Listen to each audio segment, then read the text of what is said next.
Now, we'll be back this upcoming week to talk more about the World Championships. So if you think we're not talking about Worlds because we don't care about it, that's not the case. But we do have one more listener question. Looking back in the opposite direction, a question, something that we don't think we ever suggested. And we've talked about a lot of changes to the Grand Slam and potential ones. But here comes from John Bobble. Why don't they have draws in the Grand Slam groups? I think it would be better and won't be an advantage to the person throwing first. Do you agree?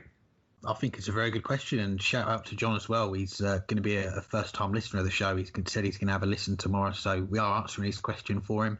I think it's certainly an idea to think about. And okay, with the Grand Slam, I think they've changed the format in recent years where now the two winners from the opening games will play against each other in the second round games, and the two losers will go up against each other. So going into that third round of group games, we do have the chance of matches there being something to play for. Whereas before, I think the draw for all the group games was done before the tournament, so we knew who was going to play each other in the first, second, and third group games. So we do kind of get a bit closer groups this time round, and we saw it in the Grand Slam just gone. The one night we had the 4 penalty shootouts, two players going up against each other to get through.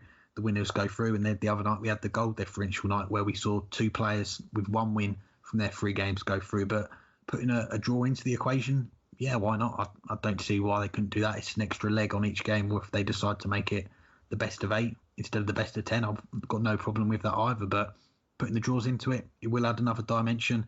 Not quite sure how high up on the list of priorities it is at the moment, but I think going forward, to mix the Grand Slam up a little bit, put the draws in, yeah, why not? Yeah, it's something I've thought about before, but I'm almost positive when we've talked about changes, I've never suggested, I don't think you have, and it's not something I've thought much about. But I think I like the idea.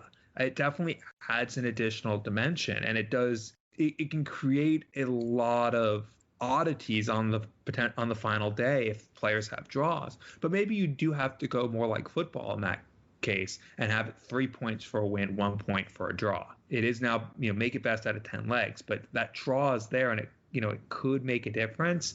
But we don't want a player to get through on 3 draws ahead of a player who has a win, or at least a win and a draw. So I think you need to go more on the football points setup as opposed to the Premier League one where it's 2 for a win, 1 for a draw. But I like the idea. It's something different, and it can add some dynamics. And like John suggested, it would take away some of that advantage of throwing first, which in a very short format makes sense. You don't want too much to ride on the bullseye.